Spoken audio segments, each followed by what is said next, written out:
Good evening, all of you, my dear students. Very, very good evening to all of you, my dear students. Radhe Radhe. चलिए, आज हम लोग unit number 3 start करेंगे. Unit number 3 हम लोग start करेंगे, my dear students. एकदम बहुत बढ़िया. हम तो यूनिट नंबर 3 शुरू करेंगे.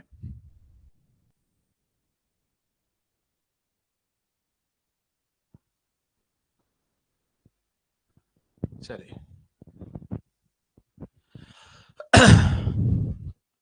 My dear students, unit number 3 में जो सबसे पहला टॉपिक हम लोग पढ़ेंगे उसका नाम है लॉसेस इन पाइप फ्लो. मतलब पाइप में अगर कोई लिक्विड जैसे कि पानी फ्लो कर रहा है तो पहली बात तो ये कंफर्म है कि पानी अगर फ्लो कर रहा है तो पानी के पास एनर्जी है, तभी तो वो फ्लो कर रहा है.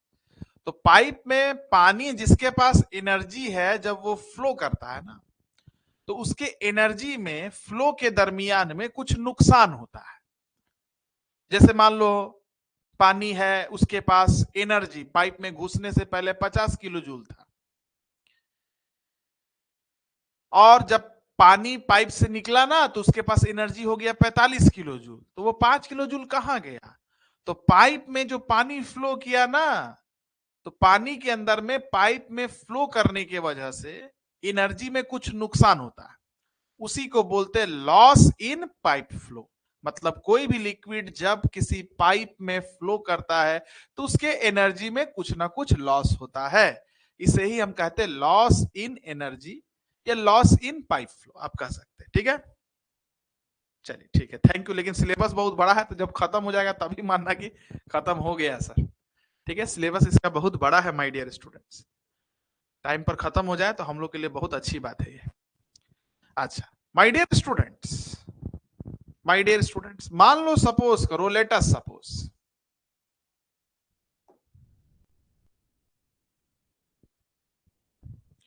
ये कोई पाइप है, ऐसा मानते हैं.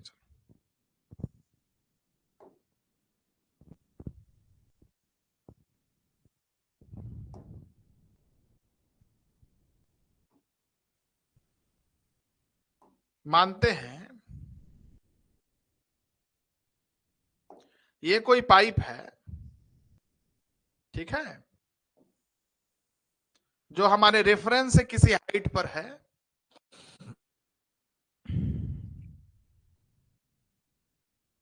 मान लेते हैं कि यहां पर हाइट जो है वो Z1 है,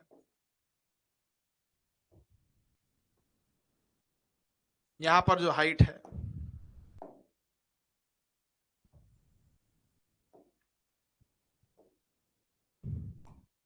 वो Z2 है. पानी यहां से घुस रहा है, ऐसे मान लेते हैं P1 प्रेशर से.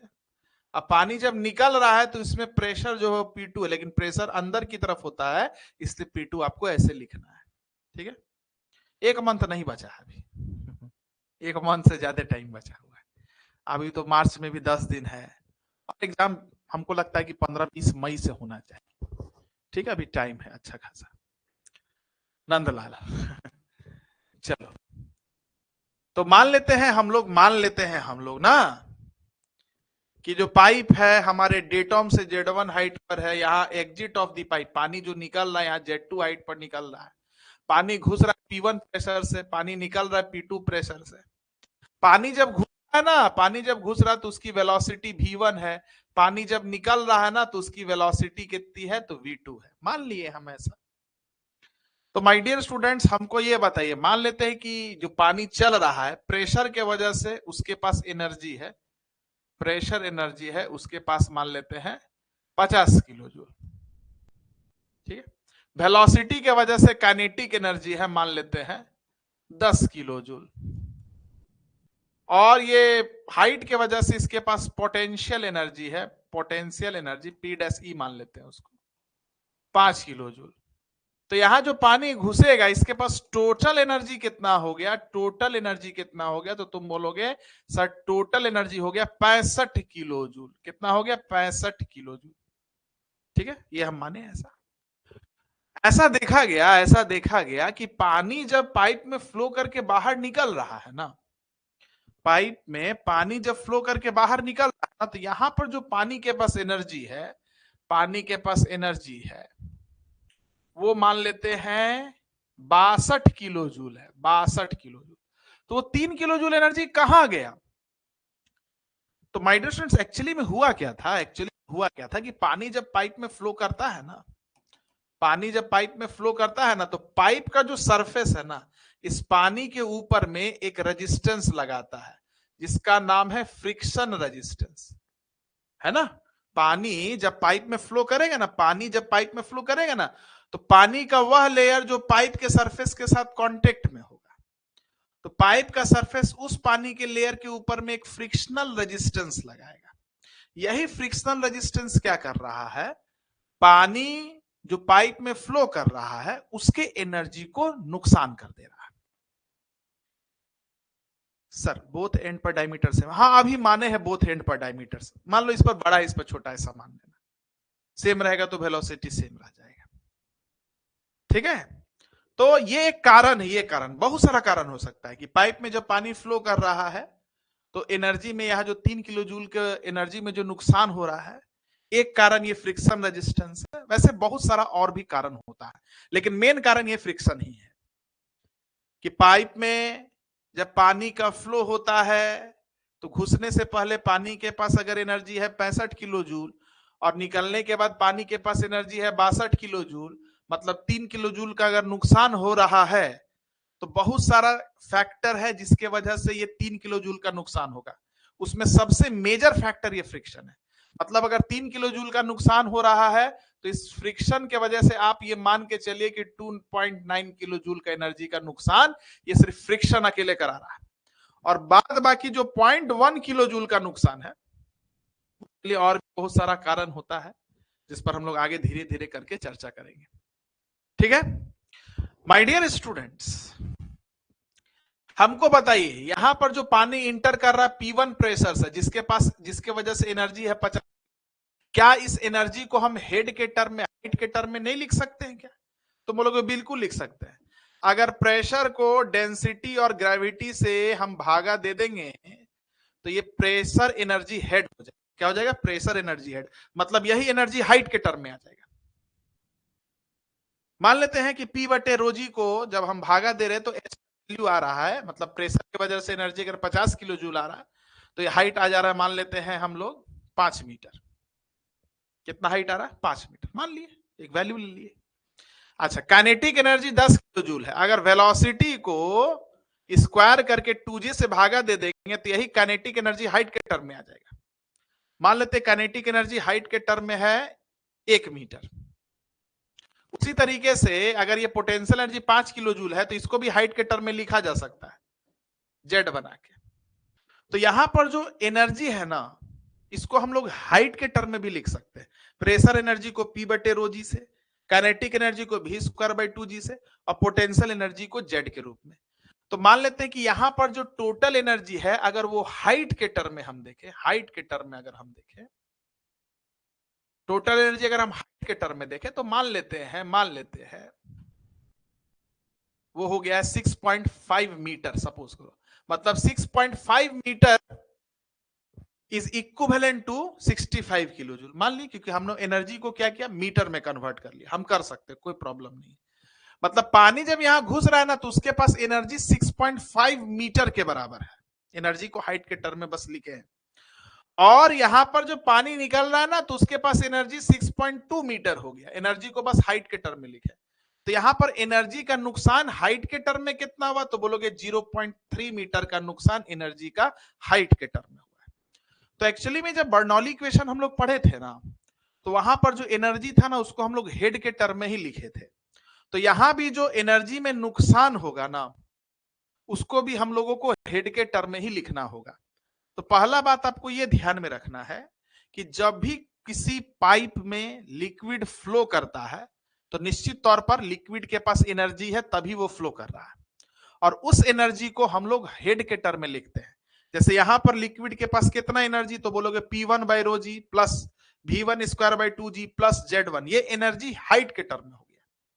तो लिक्विड जब किसी पाइप में फ्लो करता है तो इसके पास एनर्जी है जिसे हम हेड के टर्म में लिखते हैं, और यही पानी जब पाइप से निकल जाता है तो इसके पास कुछ एनर्जी है जिसको हम हेड के टर्म में लिखेंगे P2 by rho g plus V2 square by 2G plus Z2।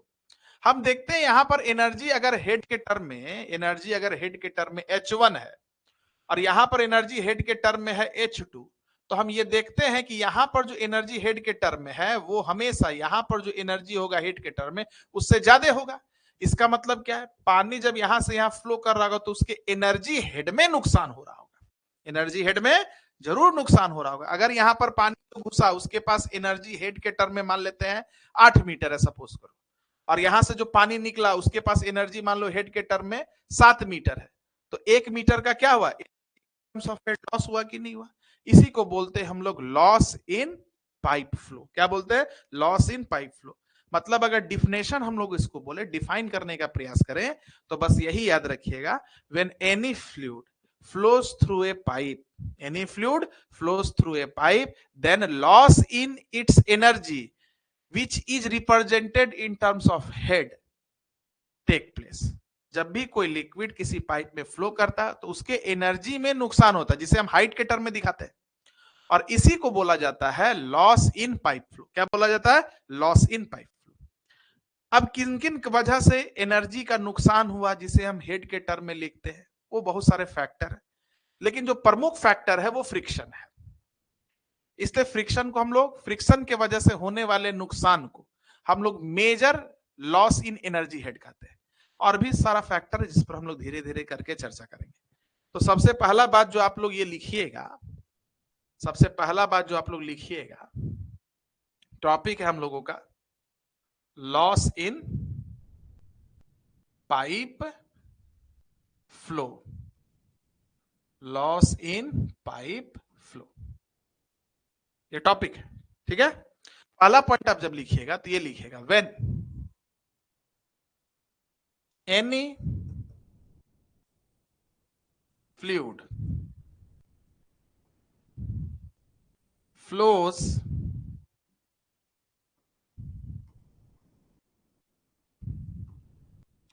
through a pipe, loss in energy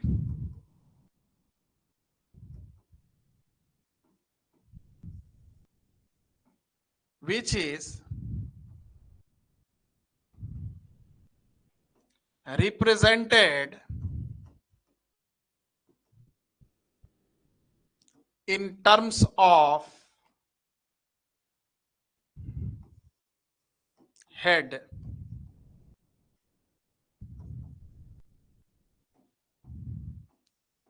takes place, है ना। जब भी कोई फ्लूइड किसी पाइप में फ्लो करता है तो उसके एनर्जी में, जिसे हम हेड के टर्म में रिप्रेजेंट करते हैं, लॉस होता है, ठीक है। Loss in energy which is represented in terms of head takes place, this is known as, इसी को कहते हैं, ये जो एनर्जी में नुकसान हुआ है ना जब फ्लूइड पाइप में फ्लो किया है, जिसे हम एनर्जी के टर्म में लिखेंगे। जैसे पानी घुस रहा था तो उसके पास एनर्जी हाइट के टर्म में 8 मीटर था, लेकिन निकला तो उसके पास एनर्जी हाइट के टर्म में 7 मीटर रह गया। 1 metre energy in terms of height क्या हुआ, नुकसान हुआ। तो इसी को बोलते हैं loss in the pipe flow.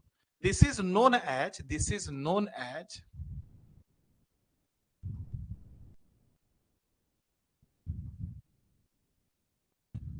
Loss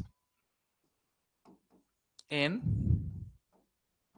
pipe flow, इसे ही हम कहते हैं लॉस इन पाइप फ्लो, ठीक है माय डियर स्टूडेंट्स। अब चलिए, ये जो लॉस हुआ, एनर्जी में लॉस जो हुआ जिसे हम हाइट के टर्म में लिखेंगे, ये किन किन वजहों से होता है, किन किन फैक्टर से होता है, इस पर अब हम लोग चर्चा करेंगे। तो 2 फैक्टर होता है, एक मेजर, जैसे मान लो अगर पानी जब पाइप में घुस रहा है तो उसके पास एनर्जी जिसे हम हाइट के टर्म में लिख रहे हैं वो 8 मीटर है, लेकिन पानी जब पाइप से निकला तो उसके पास एनर्जी हाइट के टर्म में हो गया 6 मीटर। तो 2 metre energy in terms of height नुकसान हुआ, है ना, इन टर्म ऑफ हेड नुकसान हुआ। एनर्जी का नुकसान इन टर्म्स ऑफ हेड कितना हुआ, 2 मीटर का हुआ। मतलब एनर्जी को बस हाइट के टर्म में लिखना, ये याद रखना।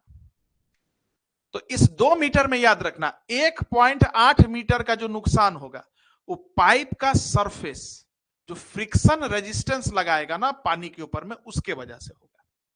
और जो 0.2 मीटर एनर्जी का नुकसान होगा उसके लिए बहुत सारा कारण जिम्मेदार होगा, जिस पर हम लोग चर्चा करेंगे, उसको माइनर फैक्टर कहेंगे।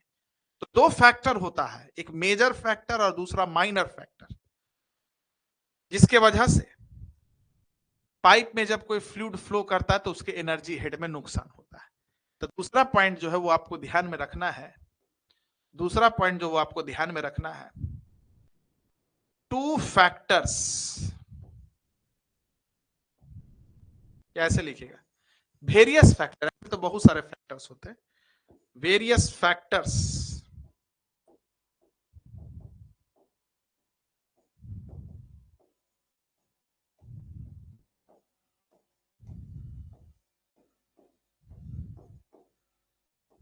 are responsible for this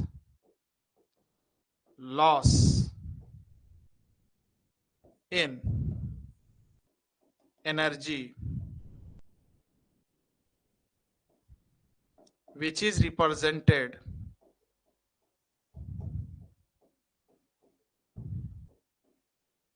in terms of head.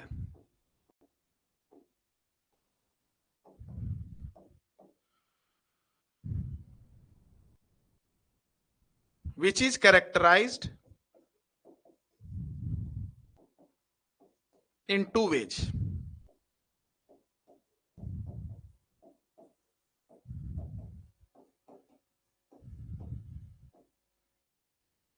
ठीक है माय डियर स्टूडेंट्स, पाइप में जब पानी फ्लो कर रहा है तो उस पानी के एनर्जी में, फ्लूइड के एनर्जी में नुकसान होगा, जिसे हम हेड के टर्म में लिखते हैं। इसके लिए बहुत सारा फैक्टर रिस्पॉन्सिबल है, लेकिन उनको हम लोग ना दो कैटेगरी में बांटते हैं, एक मेजर फैक्टर और दूसरा माइनर फैक्टर। दो कैटेगरी में बांटते हैं, one is major factor, one is major factor,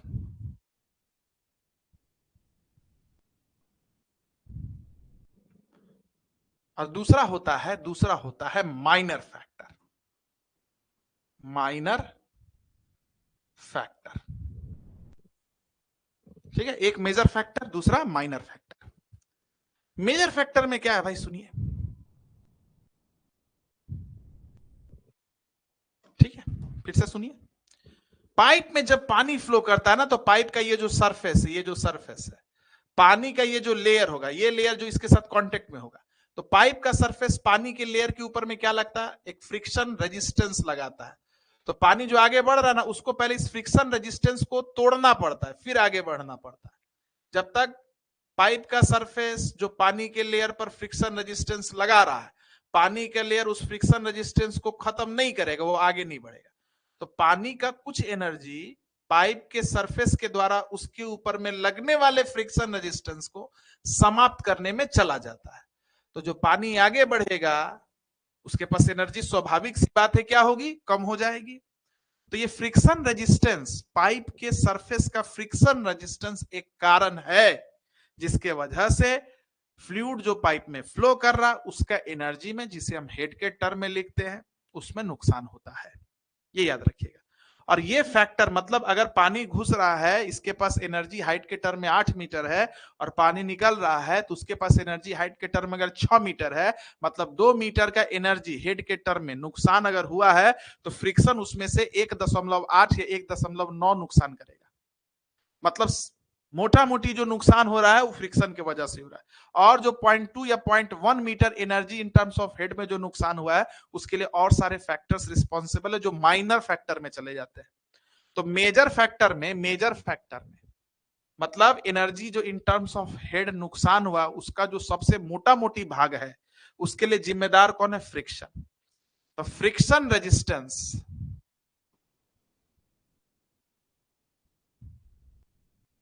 कौन लगा रहा है, पाइप का surface of pipe surface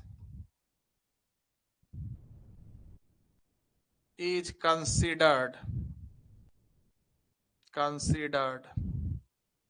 as major factor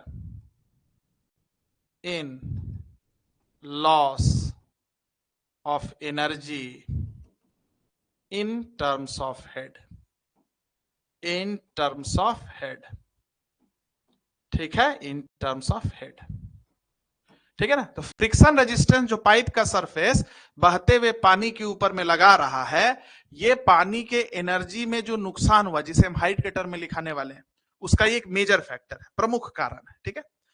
अब माय डियर स्टूडेंट्स, अगर हमको ये जानना है कि भाई, हमको ये जानना है अगर कि भाई पानी जब पाइप में फ्लो कर रहा है उसके पास एनर्जी हाइट के टर्म में 8 मीटर है, पानी जब निकला तो उसके पास एनर्जी हाइट के टर्म में 6 मीटर हो गया, तो 2 मीटर एनर्जी का नुकसान हुआ है हाइट के टर्म में।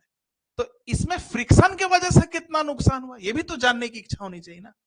तो फ्रिक्शन के वजह से एनर्जी का कितना नुकसान हो रहा है हाइट के टर्म में, इसको जानने के लिए दो फार्मूला होता है जिसका डेरिवेशन हम लोग पढ़ेंगे। एक डार्ची वाइसबैक फार्मूला होता है जो हमें पढ़ना है, जिस पर एग्जाम में सवाल आता है, या तो डेरिवेशन देगा बर्नौली के जैसा, ज्यादा चांस उसी का रहता है, और या नहीं तो उस पर न्यूमेरिकल पूछेगा, कम चांस है लेकिन कभी कभी पूछता है।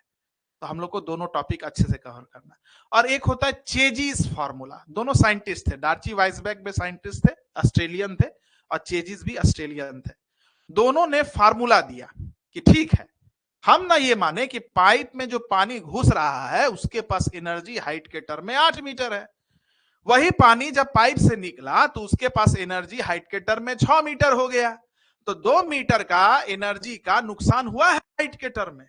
तो इस 2 मीटर में फ्रिक्शन के वजह से कितना नुकसान हुआ, ये कैसे पता करोगे? तो इसके लिए डार्ची वाइसबैक ने एक फार्मूला दिया, चेजिस ने एक फार्मूला दिया, जिस पर आगे हम लोग चर्चा करेंगे। तो my dear students, the loss in energy head, the loss in energy head किसके वजह से? Due to friction, due to friction are calculated by two formula. One, Darcy's Weisbach, and second is BACH, और दूसरा होता है chassis, CHEZYS, chassis formula. एक डार्ची वाइसबैक formula और दूसरा चेजी फार्मूला। इन दोनों फार्मूला से, फार्मूला कैसे आएगा डेरिवेशन बताएंगे, इन दोनों फार्मूला से हम कैलकुलेट करते हैं कि जब भी कोई पाइप में लिक्विड फ्लो कर रहा है तो उस एनर्जी में जो नुकसान हुआ, जिसे हम हेड के टर्म में लिख रहे हैं, उसमें फ्रिक्शन के वजह से कितना नुकसान एनर्जी में होता है, ये इन दोनों फार्मूला से कैलकुलेट होता है। कैसे होता है, फार्मूला क्या है, इस पर अभी थोड़ा देर में चर्चा करेंगे। लेकिन माय डियर स्टूडेंट्स, कभी कभी ऐसा होता है ना कि पाइप ऐसा ना हो कि इस तरीके का हो, ठीक है। अगर यहां से जो पानी घुस रहा है उसके पास एनर्जी 8 मीटर हाइट के टर्म में, पानी निकल रहा है, एनर्जी हाइट के टर्म में 6 मीटर हो गया, तो loss in energy head, loss in energy head, loss in energy in terms of height कितना हुआ, 2 मीटर का हुआ। तो इसमें loss in energy head due to friction जो होगा ना, ये आपका 1.8 मीटर होगा, 1.8 मीटर होगा, ठीक है। चलिए, loss in energy head in terms of height कितना होगा बेटा, फ्रिक्शन के वजह से 1.8 मीटर होगा। और जो 0.2 मीटर होगा ना, ये जो एनर्जी में नुकसान हुआ है इन टर्म्स ऑफ हाइट, इसके लिए क्या क्या रिस्पॉन्सिबल। तो पानी जब पाइप में घुसता है ना, पानी जब, जैसे मान लो कोई गेट है, मान लो तुम गेट पर खड़े हो, गेट खुला, तुम जब घुसोगे ना तो उस समय तुम कुछ अपना एक्स्ट्रा एनर्जी लगाओगे। हम घर में बैठे हुए हैं, घर से बाहर निकलेंगे, तो हम कुछ उस समय अपना एक्स्ट्रा एनर्जी लगाते हैं, कुछ एनर्जी का नुकसान होता है घुसने के समय भी, निकलने के समय भी। यहां पर माय डियर स्टूडेंट्स एरिया क्या हो गया, यहां पर एरिया, क्रॉस सेक्शनल एरिया इतना था, यहां पर एरिया इतना हो गया, अचानक से एरिया घटा है, तो एरिया जब अचानक से घटता है ना, तो उसके वजह से भी एनर्जी में नुकसान होता है, उसको बोलते हैं लॉस इन एनर्जी है due to sudden contraction, area कम हुआ। ऐसा भी हो सकता है कि पानी इधर से घुसे इधर से निकले, यहां पर 8 मीटर, यहां पर 6 मीटर, तो 2 मीटर का जो नुकसान हुआ हाइट के टर्म में, उसमें 1.8 मीटर तो फ्रिक्शन के वजह से होगा, 0.2 मीटर में क्या होगा, घुसने के वजह से भी कुछ एनर्जी में नुकसान होगा, निकलने के वजह से भी कुछ एनर्जी में नुकसान होगा।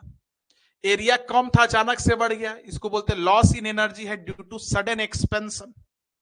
ऐसा भी होता है कि पाइप ऐसा ना हो कि ऐसा भी हो सकता है, देखो ऐसा,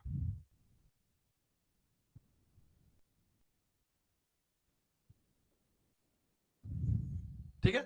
तो यहां पर एक फैक्टर और आएगा, यहां पर पाइप बेंड हो गया, तो लॉस इन एनर्जी है due to bend in pipe. तो बहुत सारा फैक्टर्स है, ये जो 2.2 मीटर आया, ये बहुत सारे फैक्टर्स के वजह से आएगा। तो इन सारे फैक्टर को हम लोग माइनर फैक्टर कहते हैं, ये उतना ज्यादा गंभीरता से पढ़ने की इसको आवश्यकता नहीं है, क्योंकि ये जो एनर्जी हेड में नुकसान हो रहा है ना, इसके कंपैरिजन में बहुत कम होता है, लगभग नेग्लिजिबल। लेकिन कुछ कुछ तुमको हम पढ़ाएंगे जो कंपटीशन के लिए महत्वपूर्ण है, सेमेस्टर के लिए महत्वपूर्ण कहीं से भी नहीं है। तो my dear students, loss in energy है ड्यू टू फ्रिक्शन हो गया 1.8 मीटर, और ये जो 0.2 मीटर का एनर्जी हेड में नुकसान हुआ, इसके लिए जो भी फैक्टर होंगे उनको माइनर फैक्टर बोलते हैं। क्या बोलते हैं? Minor factor. और ये 2.1 metre energy in terms of head जो नुकसान हुआ, इसके लिए कौन कौन रिस्पॉन्सिबल हो सकते हैं? तो loss in energy head due to sudden expansion, cut रहा होगा, ठीक कर लेंगे इसको। लॉस इन एनर्जी है ड्यू टू सडन एक्सपेंशन, ठीक है। उसके बाद loss in energy head due to sudden contraction, contraction, अचानक से डायमीटर घट भी जाए तो भी एनर्जी हेड में नुकसान होगा, थोड़ा बहुत होगा, नेग्लिजिबल होगा, लेकिन होता है। Loss in energy head at entry, entry के समय भी कुछ एनर्जी हेड का नुकसान होता है। Loss in energy head at exit, कितना कितना होगा ये सब हम बता देंगे आपको। Loss in energy head at या due to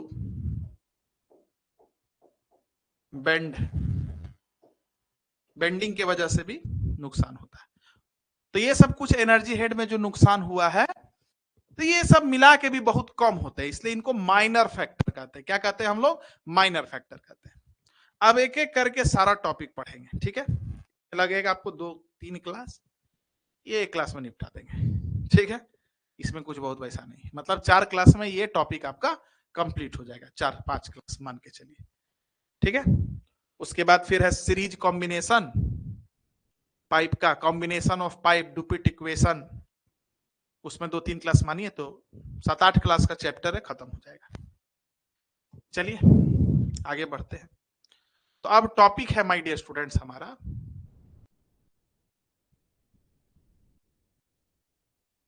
major head loss, energy head loss, या ऐसे लिखिए डार्ची वाइजबैक इक्वेशन, यही आएगा आपको एग्जाम में। Derive the expression for energy head loss due to friction by Darcy Weisbach formula, Darcy Weisbach formula, ठीक है। तो सबसे पहले तो आप लिखिएगा, सबसे पहले एग्जामिनेशन में लिखिएगा एक लाइन, एग्जामिनेशन में पहला लाइन जो आप लिखिएगा वो यही लिखिएगा, एग्जामिनेशन में जो पहला लाइन आप लिखिएगा वो यही लिखिएगा,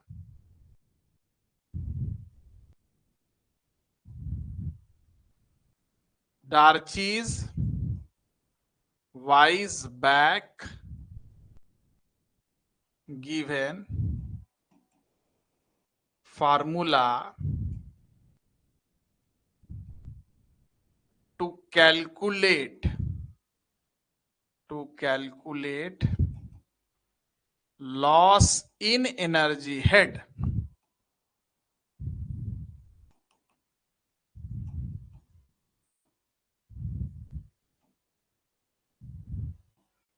ड्यू टू फ्रिक्शन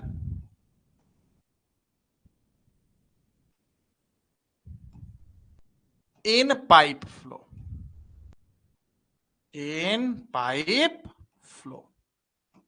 डार्ची वाइसबेक ने एक फॉर्मूला दिया, थोड़ा सा बिग लिखे, चलिए ठीक है आपसे बड़ा लिखेंगे, आप तो लिख दिए। तो डार्ची वाइसबेक ने एक फार्मूला दिया जिससे हम लोग कैलकुलेट करेंगे। क्या कैलकुलेट करेंगे भाई? तो फ्रिक्शन के वजह से कितना एनर्जी में हाइट के टर्म में नुकसान हो रहा है उसको हम लोग कैलकुलेट करेंगे। अब इसको समझते हैं माय डियर स्टूडेंट्स, समझते हैं माय डियर स्टूडेंट्स। मान लो सपोज करो, let us suppose this is a pipe,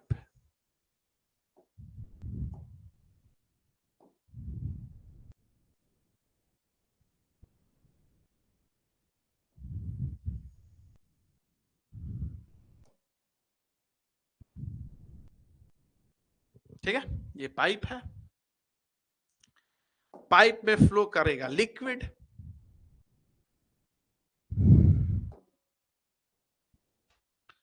मान लेते ये जो सेक्शन है, ये जो सेक्शन है जिसमें पानी इंटर कर रहा है, ये सेक्शन का एरिया ए है, इसका भी मान लेते सेम एरिया है। एक यूनिफॉर्म सेक्शन वाला पाइप लिया गया, मान लिया गया इसको पढ़ाई करने के लिए।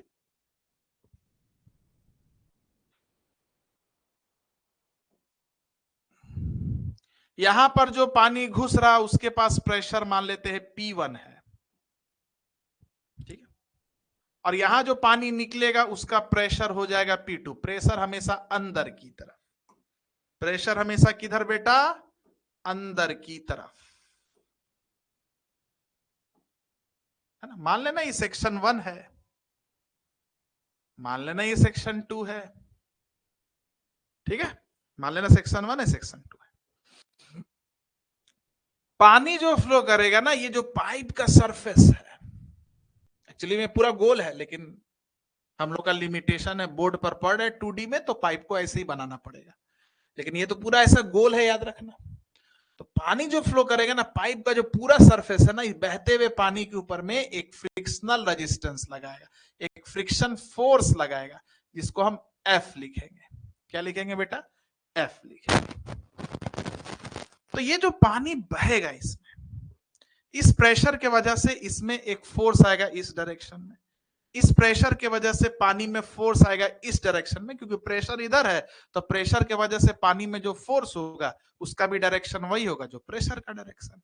और फ्रिक्शन भी एक फोर्स है जो इस डायरेक्शन में। मैकेनिक्स में जब भी हम कोई डेरिवेशन करते हैं तो इक्विलिब्रियम कंडीशन मान के करते हैं। तो इक्विलिब्रियम कंडीशन ये कहता है कि भाई जो पानी फ्लो कर रहा होगा उस पर जो समेशन ऑफ फोर्स होगा एक्स डायरेक्शन में, इसको एक्स डायरेक्शन मान लीजिए, वो हमेशा क्या होना चाहिए? 0 होना चाहिए। इक्विलिब्रियम कंडीशन यही कहता है। तो भाई ये जो पानी फ्लो कर रहा होगा इस पर कौन कौन सा फोर्स लग रहा होगा? तो इस प्रेशर के वजह से एक फोर्स लगेगा पानी पर। कितना लगेगा जी force? P1 into area A, plus लिखना है इसको। क्यों? क्योंकि ये डायरेक्शन को पॉजिटिव माने।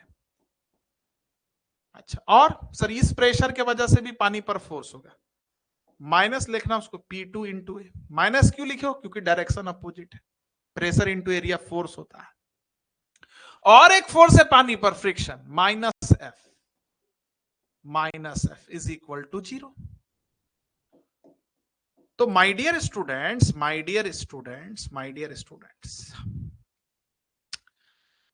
ये जो फ्रिक्शन रेजिस्टेंस जो पाइप का सरफेस पानी पर लगा रहा, इसको हम क्या कहेंगे?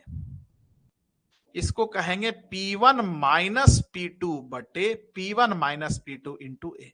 फ्रिक्शन रेजिस्टेंस जो पाइप का सरफेस पानी पर लगा रहा है उसका फार्मूला आ गया, F बराबर P1 माइनस P2 इंटू ए। इसको हम मानेंगे इक्वेशन नंबर 1। क्या मानेंगे बेटा? Equation number 1। इसमें किसी को कोई प्रॉब्लम है तो बोलिए, और नहीं है तो लिखिए यस सर क्लियर है। जल्दी से एकदम क्लियर होगा, क्योंकि बच्चा बुतरू वाला बात बताए, कुछ है नहीं इसमें ऐसा, ठीक है। अब माय डियर स्टूडेंट्स, तुमको एक टर्म समझना है, तुमको एक टर्म समझना, क्लियर है ना? नो प्रॉब्लम, चलिए, very good very good very good. ये आएगा 6 नंबर में? नहीं आएगा, नहीं आएगा 6 मार्क्स में एकदम। इस बार डेफिनेटली आएगा, इस बार न्यूमेरिकल आने का चांस कम है इस बार। ये डेफिनेटली 6 मार्क्स में आएगा, पिछले बार नहीं आया। बहुत इंपॉर्टेंट है, यूनिट नंबर 3 का सबसे इंपॉर्टेंट टॉपिक, सबसे इंपॉर्टेंट टॉपिक डार्ची-वाइसबैक फार्मूला आना ही आना है, याद रखिएगा। कोई माइकल इसको नहीं रोक सकता है। हाँ, अगर जो पेपर सेट करेंगे मेरा सुन लेंगे लेक्चर तब तो उनको खबर चल जाएगा कि सर कह दिए क्लास में आएगा, तब गड़बड़ बात हो जाएगा, तब फिर क्वेश्चन आउट हो जाएगा ना, तब चेंज हो जाएगा। इसलिए इस बात को अपने तक ही सीमित रखिएगा, अपने तक सीमित रखिएगा कि डार्ची-वाइसबैक फार्मूला आने वाला है, ठीक है? हल्ला मत उड़ाइएगा, नहीं तो फिर नहीं आएगा। चलिए, अब देखिए बेटा, एक टर्म को समझना होगा, एफ डैश। क्या है ये एफ डैश? तो इसको बोलते हैं फ्रिक्शनल रेजिस्टेंस,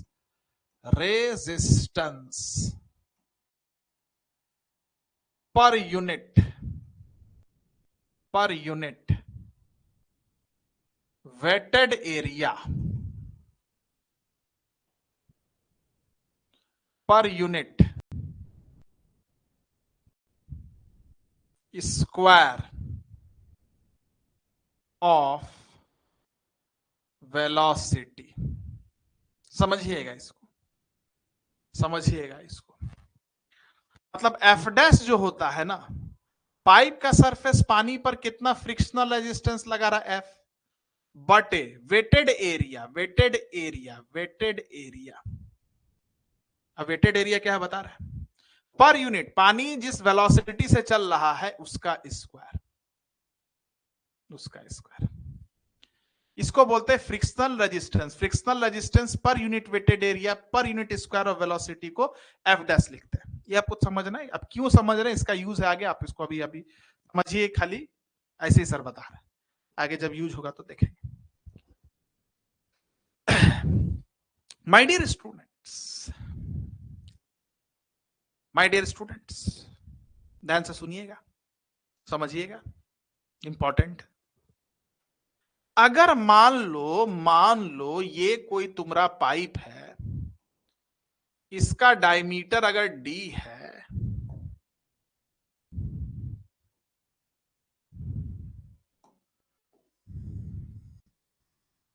और इसमें पूरा पानी ऐसे फ्लो कर रहा है, तो पाइप का कितना एरिया भींग रहा होगा ये हमको बताओ, कितना एरिया पानी के कांटेक्ट में होगा। तो हम क्या करते हैं ना, इस पाइप को यहां से काट देते हैं, है ना? जैसे ऐसे समझेंगे हम लोग, ऐसे समझेंगे। देखो, ये पाइप है ना, पानी फ्लो कर रहा है ऊपर से नीचे, और इसको अब हम खोलेंगे, तो बोलो ये जो पूरा एरिया है ये भीगेगा कि नहीं भीगेगा, हमको बताओ। तुम बोलोगे एकदम भीगेगा। अच्छा, कितना होगा एरिया? तो तुम बोलोगे सर निकल जाएगा। देखिए सर, अगर यहां से यहां डायमीटर डी है, इसको खोलेंगे ना सर, तो यहां से यहां हो जाएगा पाई इंटू डी, सरकमफ्रेंस के बराबर होगा ना ये। अगर ये डी है तो यहां से यहां कितना होगा, 2 डी है माने ये आर है, आर माने d/2, तो ये सरकमफ्रेंस का लेंथ क्या होता है, 2 पाई आर, मतलब 2 पाई आर, तो आर को लिख देना d/2, कट जाएगा तो आ जाएगा पाई डी। तो जब इसको खोलेंगे तो ये एक रेक्टेंगल बन जाएगा, और ये जो एरिया होगा यही भींगा हुआ एरिया होगा, और ये एरिया कितना होगा, तो सर पाई इंटू डी। मान लेते पाइप का लेंथ एल है, लेंथ ऑफ पाइप मान लेते एल है, तो एरिया कितना हो जाएगा, pi into D into L. इसको बोलते हैं वेटेड एरिया। क्या बोलते हैं, वेटेड एरिया। तो अगर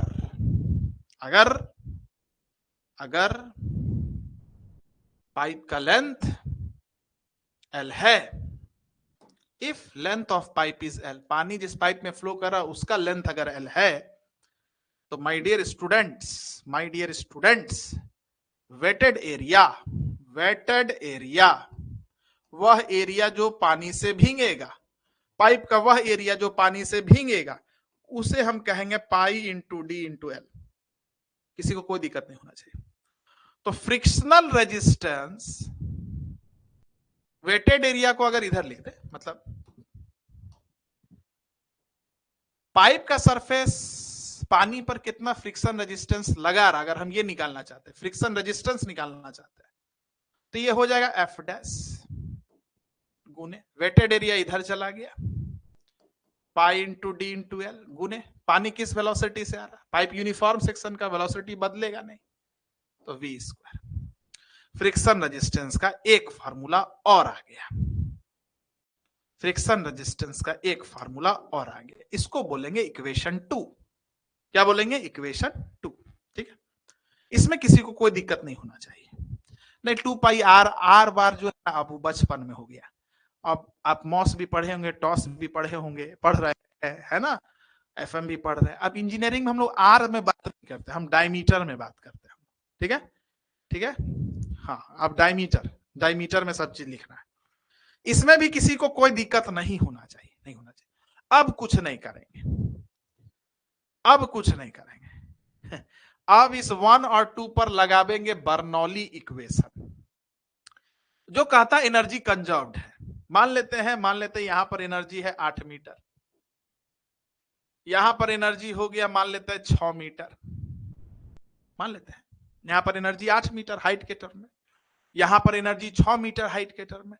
तो 2 मीटर कहां चला गया जी? 2 मीटर कहां चला गया सर? 2 मीटर एनर्जी में नुकसान हुआ हाइट के टर्म में। 2 मीटर क्या है बेटा?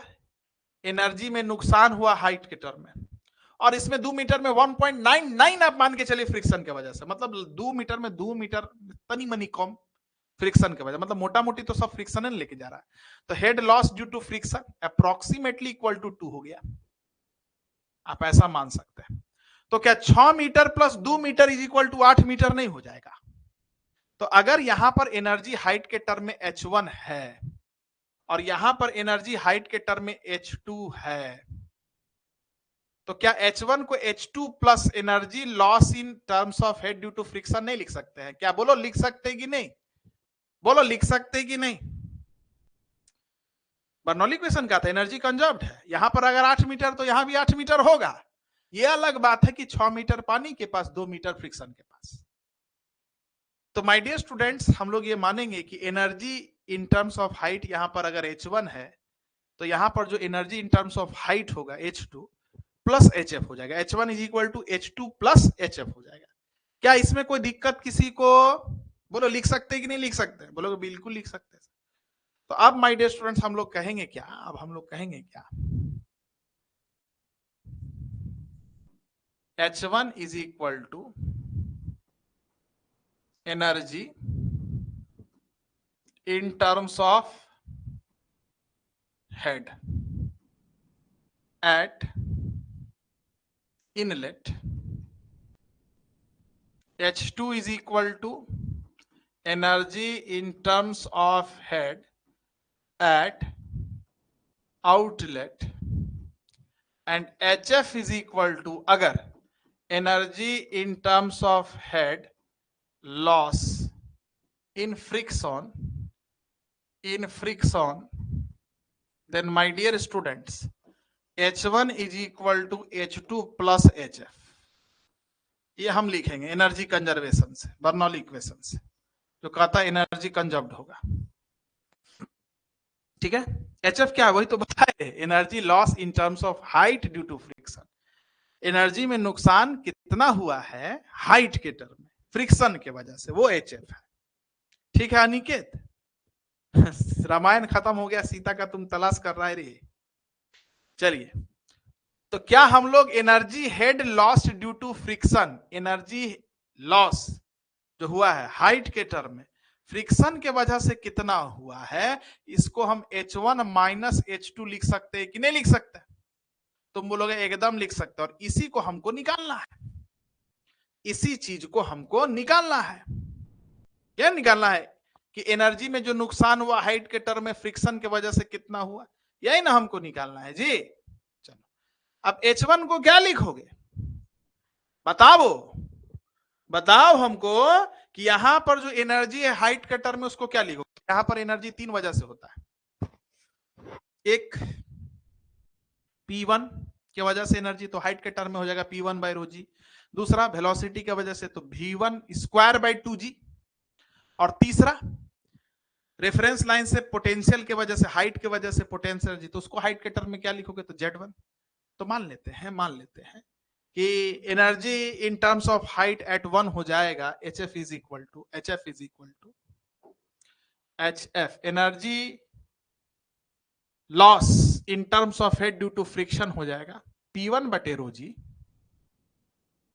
Plus V1 square by 2g plus Z1। ये क्या है, एनर्जी 1 पर हाइट के टर्म में पढ़े थे ना बर्नौली इक्वेशन में, कल ही माइनस यहां पर बताओ जी, पानी जो यहां से निकला है इसके पास एनर्जी हाइट के टर्म में कितना होगा, कल ही बताए थे। प्रेशर के वजह से P2 by rho ji, velocity के वजह से V2 square by 2g, height के वजह से Z2। वो अलग बात है कि जितना V1 है उतना ही V2 होगा, क्योंकि एरिया सेम मान के चल रहा है। और पाइप हॉरिजॉन्टल माने रेफरेंस लाइन से जो भी Z1 है वही Z2 है, वो भी कटेगा, लेकिन लिखना तो पड़ेगा ना आपको, लिखना तो पड़ेगा। Energy at 2 in terms of height P2 by rho g plus V2 square by 2g plus Z2 हम लिखे। अब लिखेंगे since pipe is horizontal, pipe horizontal है तो Z1 और Z2 क्या हो गया बराबर। Since pipe area is constant, और पाइप का एरिया जब कांस्टेंट होता है बेटा तो वेलोसिटी चेंज नहीं करेगा, इसीलिए ये भी कटेगा, ये भी कटेगा, ये भी कटेगा, ये भी कटेगा। तो लॉस इन एनर्जी है ड्यू टू फ्रिक्शन क्या हो गया, P1 माइनस P2 बटे रो जी हो गया। इसमें भी कोई दिक्कत नहीं होना चाहिए, कोई दिक्कत नहीं होना चाहिए। अब इस P1 माइनस P2 में अच्छा, तो क्या हम P1 माइनस P2 को loss in energy in terms of height, loss in energy in terms of height due to friction into rho into g नहीं लिख सकते हैं क्या? तुम बोलोगे क्यों नहीं लिख सकते सर, एकदम लिख सकते हैं। और P1 माइनस P2 को यहां से F बाई ए नहीं लिख सकते हैं क्या? बोलोगे बिल्कुल लिख सकते हैं, कुछ है ही नहीं सर इसमें, नो प्रॉब्लम एट ऑल। तो यहां से फ्रॉम 1 लिख देते हैं, फ्रॉम इक्वेशन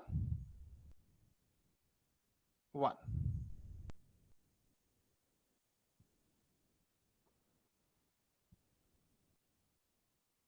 F गुने A is equal to HF into rho G. अच्छा, यहां पर ये ए कौन सा था, कौन सा ए था जी? हाँ, ये जो ए था ना, ये वाला ए था क्रॉस सेक्शनल एरिया। अगर पाइप का डायामीटर D है तो ये एरिया हो जाएगा पाई बाई 4 D स्क्वायर।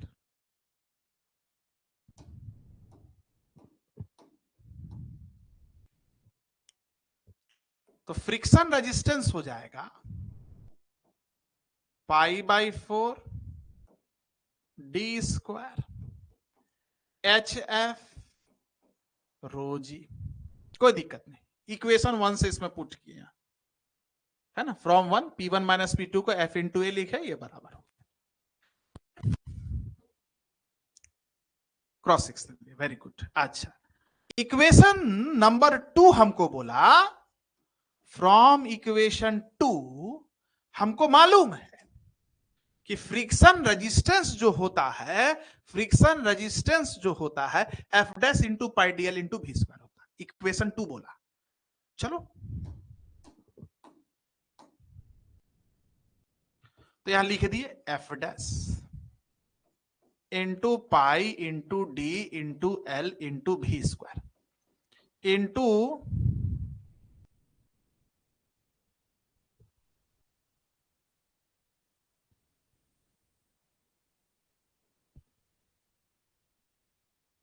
ओहो, गड़बड़ ना कर दिए। प्रेशर है जी।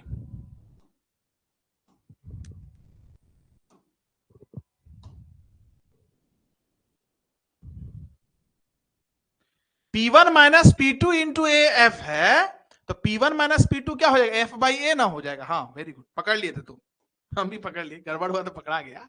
तो यहां हो जाएगा एफ बटे ए बेटा, एफ बटे, सॉरी, ठीक है, एफ बटे pi by 4 into D square is equal to H F into rho G. अब ठीक है ना, अब ठीक है। पकड़ा गया था, ब्लंडर हो गया हमसे। और इस एफ डैश एफ को बोलेंगे F dash into pi D L into V square. यहां पर हो गया 4 चला गया ऊपर में, ये 4 ऊपर में चला गया, pi D square is equal to H F into rho G. बस कैलकुलेशन है और कुछ नहीं। पाई से भाई साहब ये पाई गया, एक डायमीटर से डायमीटर चला गया, तो एच एफ आ गया, एच एफ आ गया 4 F dash L V square बटे रो जी। ये आया डी, ये वाला डी, एक डी बच गया था, ये आया। अब एक इंपेरिकल फार्मूला, इंपेरिकल मतलब उसका डेरिवेशन नहीं है, साइंटिस्ट लोग दिया, एक्सपेरिमेंट करके दिया। इंपेरिकल, इंपेरिकल एक रिलेशन होता है। क्या रिलेशन है कि F dash frictional resistance per unit wetted area per unit square of velocity को अगर डेंसिटी से भागा दे देंगे तो हर मटेरियल का अपना एक फ्रिक्शन फैक्टर होता है। हर मटेरियल का होता है, क्वेश्चन में गिवन रहता है, इसको बोलते हैं फ्रिक्शन फैक्टर। जैसे स्टील का पाइप है, कास्ट आयरन का पाइप है, प्लास्टिक का पाइप है, तो सबके लिए एक फ्रिक्शन फैक्टर वैल्यू होता है जो क्वेश्चन में गिवन होता है, ठीक है, या जिसको हम लोग रिनॉल्ड्स नंबर की मदद से निकालेंगे। कैसे निकालेंगे ये न्यूमेरिकल जब बताएंगे तो बताएंगे। अभी मानो कि एफ डैश बाई रो को हम बोलते हैं friction factor by 2, half of friction factor. अब जब इसको हम यहां पुट करेंगे तो एच एफ हमारा आ जाएगा 4 F L V square by 2 g into D. 2 से ये 2 कट जाएगा, तो energy lost due to friction का फार्मूला आ जाएगा 2FLV स्क्वायर बटे जी इंटू डी। यहां पर F को हम लोग बोलते हैं फ्रिक्शन फैक्टर, फ्रिक्शन फैक्टर क्या बोलते हैं बेटा, फ्रिक्शन फैक्टर। ये क्वेश्चन में गिवन होता है, नहीं होता है तो हम निकालना सिखाएंगे रेनॉल्ड्स नंबर से, कैसे निकलेगा, ठीक है। हाँ ये इंपेरिकल है, इसका डेरिवेशन नहीं है सान्या ज्योति, ये साइंटिस्ट लोग एक्सपेरिमेंट करके दिया कि भाई frictional resistance per unit wetted area per unit square of velocity को जब डेंसिटी से भागा देते हैं तो ये मटेरियल के फ्रिक्शन फैक्टर का आधा के बराबर आता है। तो ये बताया वो, ठीक है। अगर पाइप का लेंथ तुमको मालूम है, पाइप में जो पानी बह रहा है उसका वेलोसिटी मालूम है, पाइप का डायमीटर तुमको मालूम है, जी का वैल्यू तो मालूम ही है, पाइप का फ्रिक्शन फैक्टर तुमको अगर मालूम रहेगा तो पानी में कितना एनर्जी का नुकसान फ्रिक्शन के वजह से हुआ है, हाइट के टर्म में क्या नहीं निकाल लोगे, इस फार्मूला में पुट करके नहीं निकाल लोगे। बोलो निकाल लोगे कि नहीं निकाल लोगे, बोलिए निकाल लीजिएगा कि नहीं निकाल लीजिएगा, निकल जाएगा।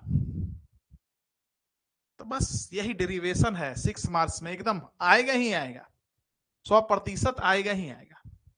एक आध बार प्रैक्टिस कर लीजिएगा, याद हो जाएगा, क्या कि इतना इजी वे में आपको मैं एक्सप्लेन किया। हाँ इसका डेरिवेशन किताब में नहीं मिलेगा आपको। इसका डेरिवेशन किताब में नहीं मिलेगा आपको, ठीक है, या मिलेगा भी तो बहुत दूसरे तरीके से होगा, लेकिन आप इसी मेथड से कीजिएगा। चलिए ठीक है माय डियर स्टूडेंट्स, समझ गए बढ़िया से, ये सब हो गया, कॉलेज में पढ़ा दिया सर। थैंक यू सर, इतना अच्छा टॉपिक्स बताने के लिए thank you very much. Thank you, मेरा काम है। हम तुम लोग को क्या बोले, डे 1 से बोले ना कि हम जो हाइड्रोलिक्स पढ़ाएंगे ब्रह्मांड में कोई नहीं पढ़ाएगा, ठीक है। हम जो हाइड्रोलिक्स पढ़ा देंगे, आपके कॉलेज में भी होगा ना, देखिएगा, आप कंपेयर कीजिएगा, कोई कंपेरिजन नहीं होगा, या कहीं भी कुछ भी हो जाएगा, होता भी होगा ना ये, लेकिन मेरा जो लेवल है ना हाइड्रोलिक्स का, लेंगे बहुत जल्दी अनिकेत, अभी सब थोड़ा ऑपरेट करा है, लेकिन ले लेंगे, ठीक है। स्टार्ट करेंगे 1-2 दिन में सर, सेकंड यूनिट में ही है कॉलेज के सर, ठीक है। देखिएगा, अभी तो अब आने दिए ना, इसके बाद ओपन चैनल जो है आप लोग का जो सबसे इंपॉर्टेंट चैप्टर है, उसमें तो तुम लोग को झुमा देंगे, ठीक है। या जो लास्ट चैप्टर है हाइड्रोलिक मशीन्स, तो उस समय तुम लोग झूमने लगोगे। हाइड्रोलिक मशीन में तो तुम लोग को ऐसा पिक्चर वीडियो सब दिखाएंगे ना कि तुम लोग पगला जाएगा, याद रखना। नहीं, ऐसा कोई जरूरी नहीं है कि पाइप राउंड ही रहे, स्क्वायर सेक्शन भी हो सकता है, लेकिन उसमें फिर एनर्जी लॉस बहुत ज्यादा हो जाता है, इसलिए हम लोग राउंड पाइप ही यूज करते हैं। थोड़ा सा फ्रिक्शन की वजह से लॉस इन एनर्जी हेड कम आता है ना, स्क्वायर सेक्शन में ज्यादा आता है।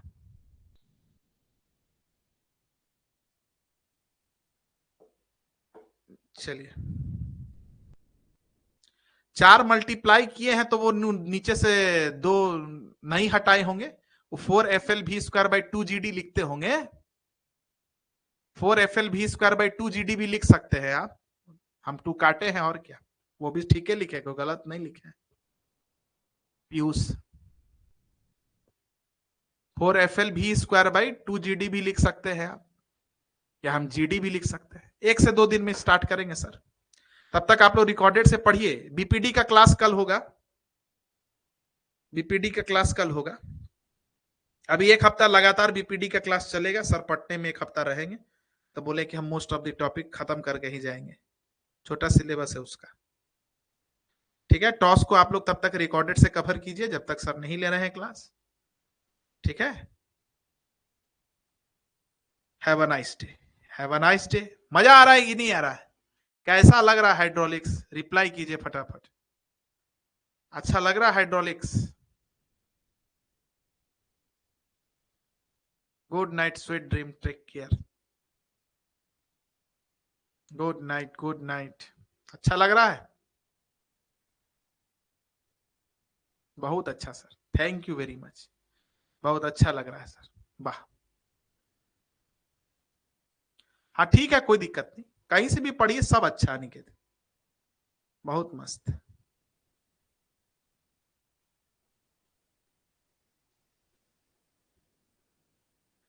चलिए, have a very good day.